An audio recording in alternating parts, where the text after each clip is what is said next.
Hey guys, this is GoldeneyeDS, and this is a E3 vlog, the most awesome vlog that I shall ever produce. And if you want to keep up to date with everything I'm doing, check out my Facebook and Twitter. Anyway, let the vlog begin!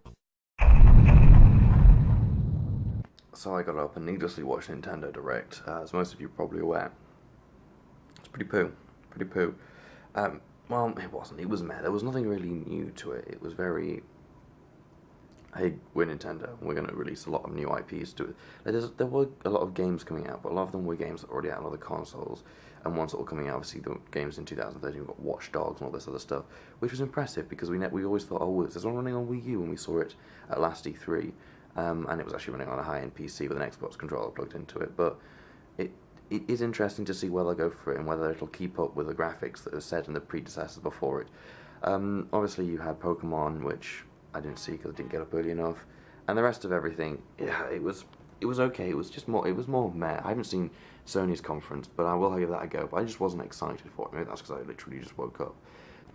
Yeah, so someone burnt themselves, as you saw yesterday, and it's getting quite painful. Again, I'm doing things to not stop it, but today we had Nguyen to get to interview Vicarious Visions, a guy from there, the PR department. So just going to look over some of the questions, get that sorted, so I can set up the filming equipment with Teal, and then boom. We obviously in the E3 event, we'll be heading down there at about 11:30, and then we'll be heading down to other things about 11. Sorry, once we're heading down there, will be a lot of video stuffs. Yeah, I'll basically be filming everything and obviously getting some good stuff, seeing what I can do. Get from the E3 thingamajig event 3 hours, so I'm going to take a cold shower and just weep about how Nintendo totally failed me.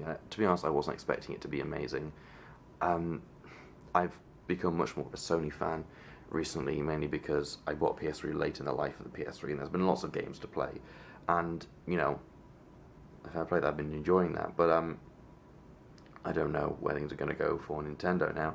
I mean, with Wimmick HD on the horizon, it keeps people tied over, but the problem with that is, obviously they've made changes to it, we'll see what that happens then, but one thing I noticed in the trailers is they kept the same music, which, the one problem with Wake Up, while it had a really nice soundtrack, the sound fonts were good, they lacked a little bit of, like, if they were remixed, like for example, Kingdom Hearts 1.5 remix, that is how you do a really, really good HD remake pack, and this is a remake, it's not a HD port, like, you know, the HD collections, this is an actual remix, this is Kingdom Hearts level remix.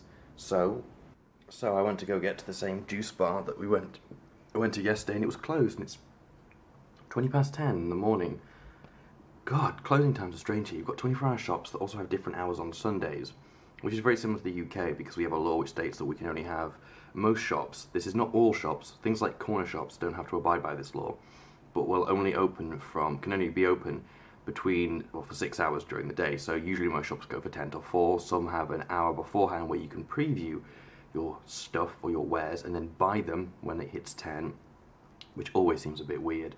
Some from the baking company, Corner Baking Company. It's scrambled egg, cheese, and some American style bacon, which, as we all know, is nothing compared to the wonderful English style bacon, but it's still pretty tasty. So yeah, we're about to head off to E3 in about an hour now, so I'm just chilling out, and hopefully you'll be seeing this vlog way later than Teal's stuff, and Teal's using a lot of my clips, but when I put them together it'll be special for you guys. Also, I don't have the high-speed internet to upload here, so it's not going to happen. Anyway, see you at E3. Oh my god!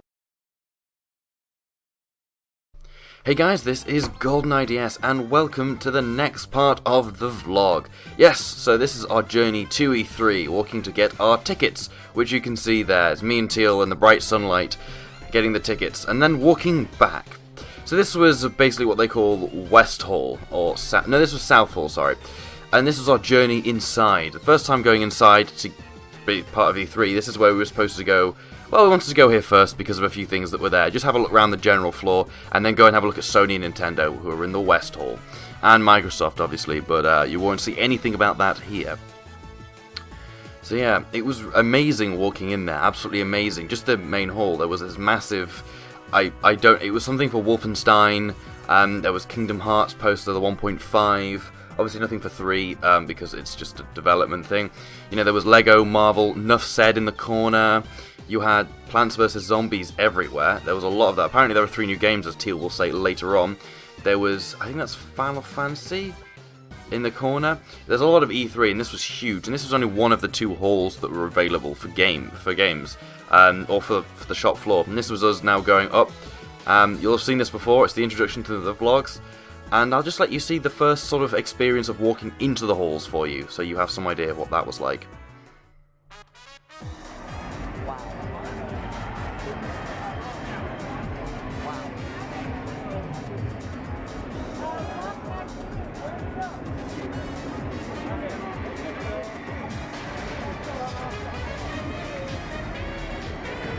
So as you can see, it was pretty awesome. This was EA's booth. It was fairly huge, and they had a fairly massive Battlefield PC gaming station. I'm not sure if people were like told to play on them or not, but yeah. So we headed on through EA's system, and there was Lego. There was loads of stuff. It was really awesome.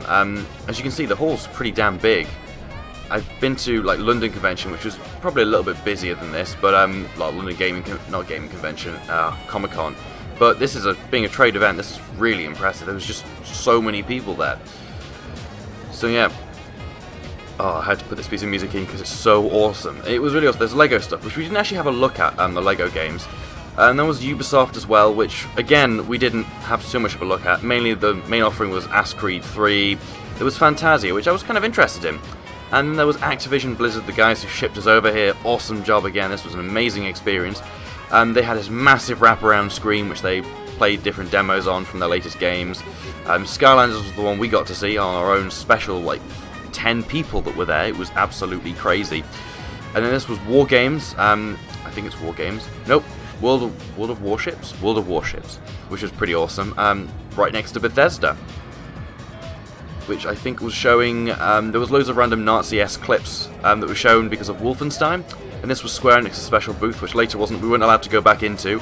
But there's Teal playing Kingdom Hearts 1.5, trying to speedrun it on the go, which I found to be quite cool. There was DuckTales in the corner. This was back in, the other booth with Disney's booth with it. Infinity, that was the one. Infinity looked really awesome. And yeah, there's Kingdom Hearts. So we had to leave that booth, all of them, to head to the Power A booth, which was in the other place, to get our goodie bag, which we didn't end up taking back because there wasn't enough space in the luggage.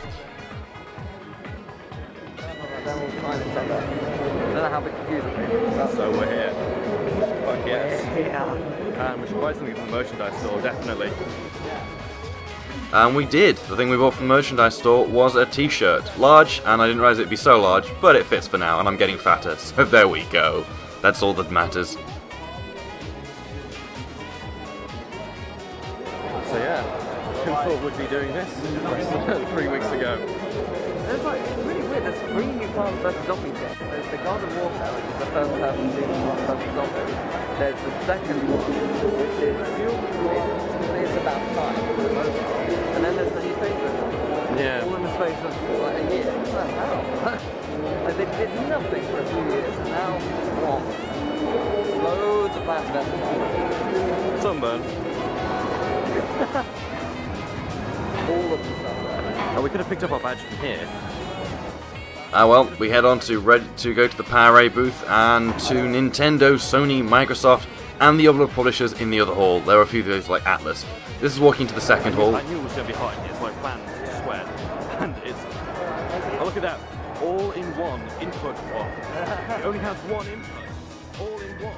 Yeah, so we use the mobile app to help navigate ourselves because it's really useful. You see people complaining in the store like, oh my goodness, this app's useless. It's like, well, it's useless unless you're going to E3, in which case it's kind of cool. Yeah, right. So, being an E3 here, holy fuck balls. The balls were total. I think it's through here. Just, my god. E3. And next we headed to Kotai Entertainment to just walk through a lot of the stuff. Yakuza over there. It was huge. This hall was bigger and we never got to fully explore this one. We were only there for like 6-7 hours and that's really not enough to properly explore the entire area and do what we wanted to do. We didn't know how long things would take. So moving on towards the Nintendo Holy Ball. Yep. So over here we had Atlas, we had Sony Computer Entertainment, we had loads of stuff. It was really, really awesome. Planet side just for you, Tim. Just for you.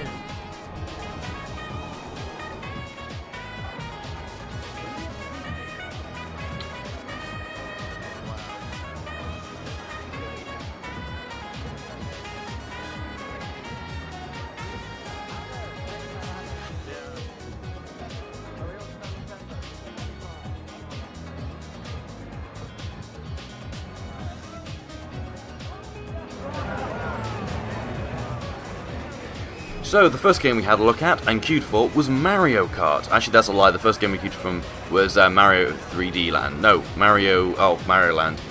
Whereas this one, Mario Kart 8, looked awesome. This is Teal's footage from his race. I played, but we couldn't get the footage for that one. Basically, what happened is I completely destroyed the game. 10 coins, first throughout the entire laps on all of them, using my mad skills, with Peach, obviously. So yeah, one thing you'll notice is that the ground looks really well textured. Well, that's because it's pretty awesome. The controls are almost identical to the controls we are used to if you play by GameCube pad. If you play by the Wii Remote, by the Twisty, you can set it using that button there, which has the little tilt on, to tilt left and right, and that will allow you to use it as you would the Wii Wheel. The gameplay itself is not vastly different. You have this anti-gravity boost, which is a natural evolution of pretty much a lot of how Mario Kart works at the moment, with going on the walls and stuff. It controls very much the same unless you're underwater, and you've also got the same kite ability that you had in the last game. It was really awesome. I really enjoyed playing it, and it was basically an evolution, and they hadn't changed masses amount. You still held left the button at the same time to get the boost at the beginning of the level. It basically is like Mario Kart Wii splurged with Mario Kart 7, which is put the two ones together. So yeah, that was the first track, which I quite enjoyed. The second one was really nice looking as well. All in all, I have to say this game is one of the prettiest looking things we have seen on the Wii U to date. And while its simplistic graphics may not be so much to cry home about, the one thing I noticed, and you won't see in the video, is where up from the starting line, the texture on that ground is phenomenal. It was so crisp. Crisper than anything I've seen on the PlayStation 3 and Xbox 360, which is good because it's competing with consoles that are much bigger, with much more power in front of them. So that was Teal. Finding a glitch already. If this was my friend Heather, she would have probably glitched the game and the Wii U would have crashed by now. But there we go. So the game is pretty much simple. Just trying to show the touchpad. You can trick by doing the flippy thing again. It's not difficult. You get the list of the map and the list of characters on the bottom as well, and what items they have. It's kind of a far cry between the 3DS version and the Wii version, which is great. The final one was the kind of ghosty underwater level, and it was really good. I didn't enjoy this as much as the first two levels, but I still enjoyed it quite a bit. If anything about this one, I have to say that it just felt really well done. It felt finished. It felt, I don't know. I have to say that there wasn't as many characters to choose from. But I really enjoyed it. It was possibly one of the favourite games that I played at E3, but that was mainly because it was so simple and so similar to previous offerings from the Mario Kart franchise, which isn't a surprise because that's what Nintendo do. Any Nintendo fan by now knows that they release small increments and make it better with each one, and they don't have a massive change. Not all the time, but most of the time they don't have a massive change. And this was brilliant. I really enjoyed it. Just showing off the rest of each level so you have some idea of what they look like. Yeah, this was my awful shoddy camera work. We hadn't worked out at this point to put it on the tripod. So as we're moving around, there's Bayonetta 2, there was Zelda, there was all the 3DS games which had massive queues for them. Over back out there was Atlas, and then they had a screen at the top showing Mario Kart and all this wonderful jazz. And that over there, they had a lot of these places where you get your photo taken in them, which was really awesome. I'll show some of those probably now.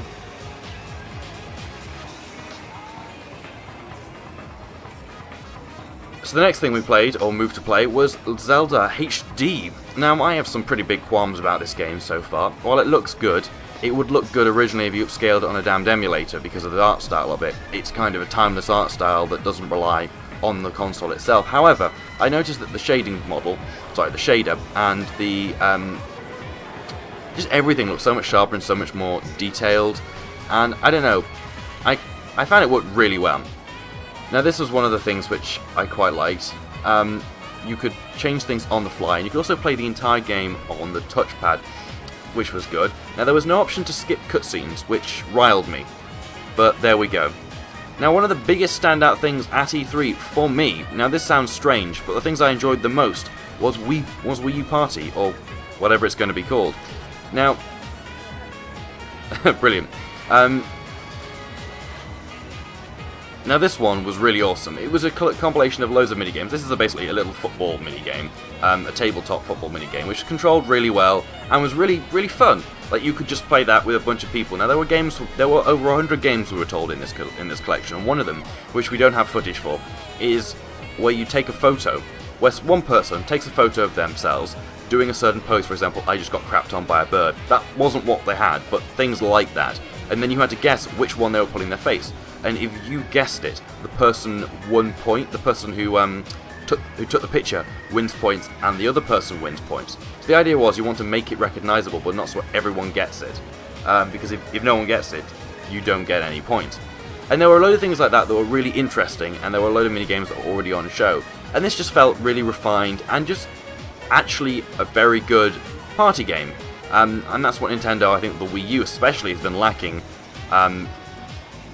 Because the Wii had so many of them. But this actually feels really good. It feels like effort's been put into it and not just a basic party game with Nintendo stuff in.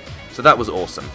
And from then on, we pretty much moved to Skylanders. But by this point, we'd seen a lot of different games, Donkey Kong Country, pretty much everything Nintendo had. Looked around some of Sony. We never ventured into Microsoft apart from once, but it was just far too busy to get in there.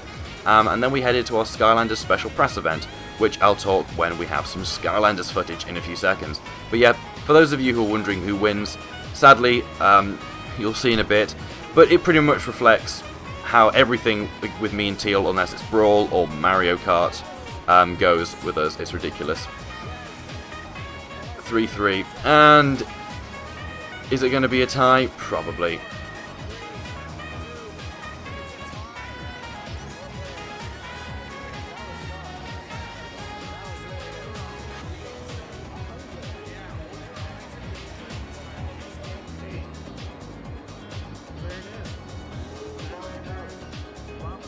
Dad? His name is Jared. I really don't know what to expect from this. Neither do I. This is going to be crazy. Really, I like, also don't know I don't know how to film. Stick around and watch it. I have no idea. but I think the floor moves. From what I've heard, that the floor does some moving. Floor moves? Apparently, it does something. I don't know. It spins on its axis. That would be really fast that would be hilarious. at 100 miles an hour. So we went to a press event in which they told us about Skylanders Swap Force. If you want to check out what happened there and what we learned, check the link in the description. That takes you to Teal's video. So this is just me pissing about with one of the Skylanders. And I have to say, I really enjoyed this game. I will definitely be getting Swap Force when it comes out. And we talked with one of the guys from Vicarious Visions, and he basically was saying, you know, I was asking about the animations, because each character has their own individual animation, and the idea of Swap Force is you being able to swap the top and bottom of each character with each other's, and there's a lot in this set. And you can imagine there can be like 250 something animations, so you've got to build a system which can do them separately, or create it as it goes, so you haven't got to manually do all these different ones.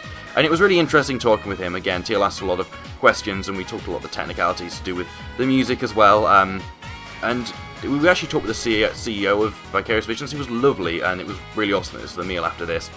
So yeah, one of my favourite games at E3, without a doubt. It was just so much fun. It reminded me of one of the Ratchet & Clank games where you played with everyone, but I can't quite remember the name of it. But it's very awesome. I really enjoyed it, and I'll definitely be getting it when it comes out.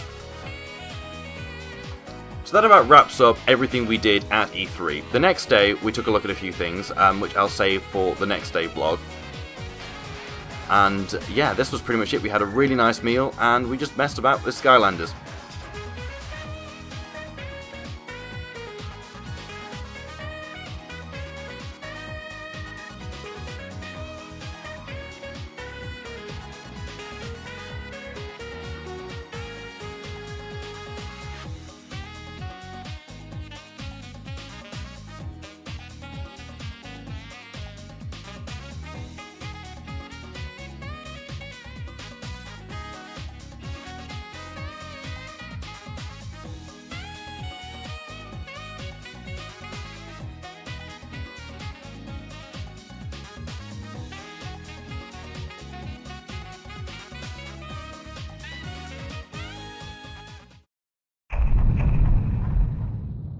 So on the final day, day 2, we went back to E3 for a small while.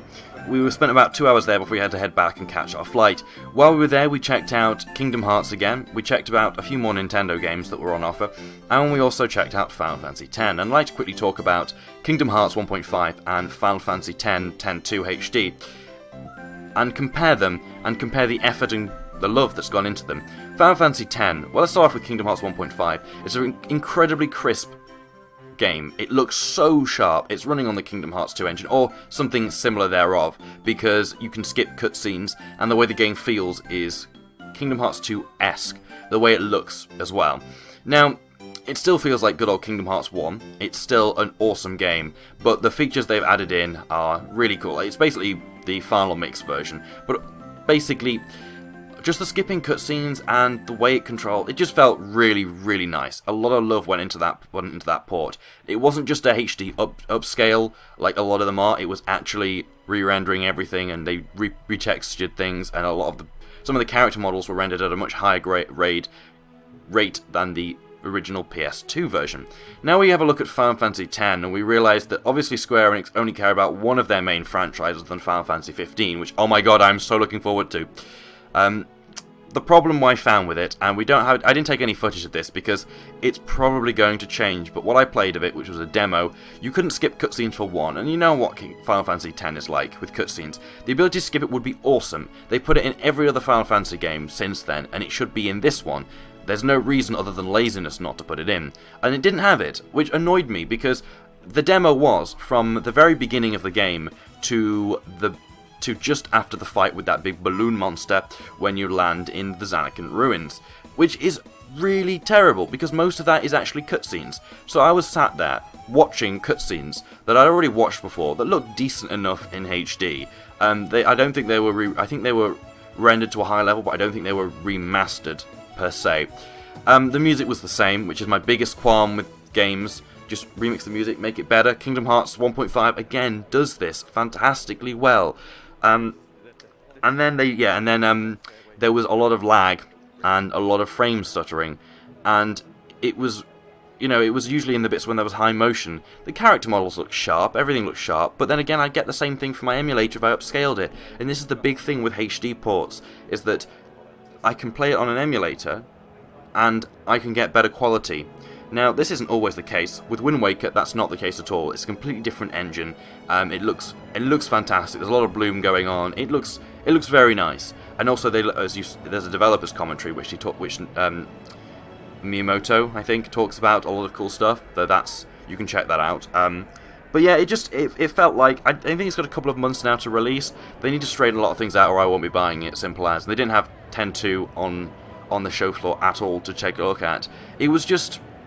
I wasn't too pleased with what I saw, but if it does get better, I will probably buy it. I'll probably buy it anyway, unless it stays exactly like this.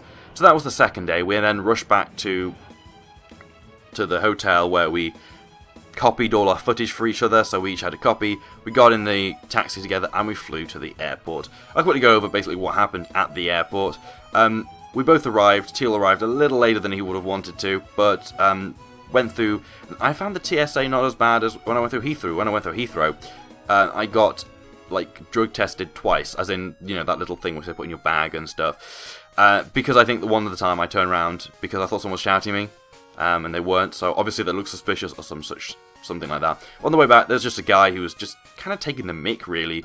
It was sounding like a fairground ride, and all the other TSA members were like, oh my goodness, he always does this. I don't know, it felt a little less stringent than what I was used to, but at least at Heathrow, I was told what I needed and what I didn't need to take out by signs before I got there, whereas in the US, I wasn't. This was just being one airport. This isn't representative of the whole by any means. But I got in, there was almost nothing at LAX, and I was really disappointed by that. There was nothing to do, so I sat around for ages, and the flight back was okay. Not as good as the flight over there, because I wasn't anywhere near a window, and I was near the back of the plane, so I felt the movement a lot more, which I hate. And there was quite a few bits of mild turbulence. I think it still wasn't heavy turbulence, but it was so much so they had to put the seatbelt sign on, which I hate. And I landed, and then I pretty much rushed back to Euston Station from Heathrow, which actually worked out really well. It was really awesome, apart from a girl started throwing up next to me. It sounded like she was forcing it out. It was disgusting. On the tram, not the tram, the metro. So I arrived at Euston, and I was like, I am hungry. There wasn't very much to eat on the meal on the plane back over. It was terrible. So I decided to get a meal of some kind. And I went to Burger King, and that's when it hit me that the service in the UK is absolutely terrible compared to the service in the US. Something you guys do phenomenally well. You care about it, and you're like, oh, sir, what do you, no. Whereas here I got back, and the guy pretty much didn't even not acknowledge I was there, and I was like, thanks, I've just travelled halfway. I've travelled 1,000 miles. Maybe more than that. No, it's 5,000 miles. I've travelled 5,000 miles. I'm tired. Just give me my damn burger and try and be nice about it. But just try and make my day a little bit better. But that was just me being selfish and hating a flight. So I got on a train where I partially fell asleep and then had really bad stomach burning, and it was awful. But I got back. Parents picked me up from the cruise station, and I got back home, and I didn't sleep until about 1-2 o'clock that morning. So I was up for like 36 hours or something. But it worked out well because I slept really well. And that was it, really. That was the awesome trip, which was absolutely awesome. So massive thank you to Teal and to Activision and to a few of the guys there. One of them was Justin. Another was Neil. They were part of Step 3, which is the group, it's the marketing division. Actually thought, oh, we should do this with a bunch of YouTubers. That was awesome. And then Karen, who looked after us while we were there, who was part of Activision, so thank you to her. And thanks to all the YouTubers that we met while we were there. All in all, this was a brilliant, fantastic trip. And if you have any questions, I'll probably make a follow-up video with my kind of current opinions on what happened and the trip itself. But this has just been me rambling at a screen while gameplay footage has been on, because they've got no footage for off of this, because I'm literally, it's so hot at the moment, I've had to turn my fan off to do the voice recording. I'm sat completely stark bollock naked in my room, because it's so damned hot. We're going over a mini heatwave here at the moment. Anyway, what this means now, I finally finished editing the vlogs, is that we've got some videos coming, Sonic 06, and I'm working on getting Xenosaga 2 up and running, but we shall see. In the meantime, there's a trailer for an upcoming LP that I've got. Thanks for watching, guys. See you soon. Bye!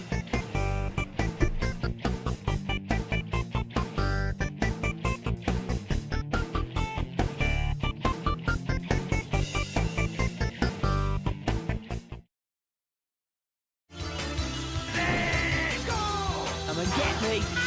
No!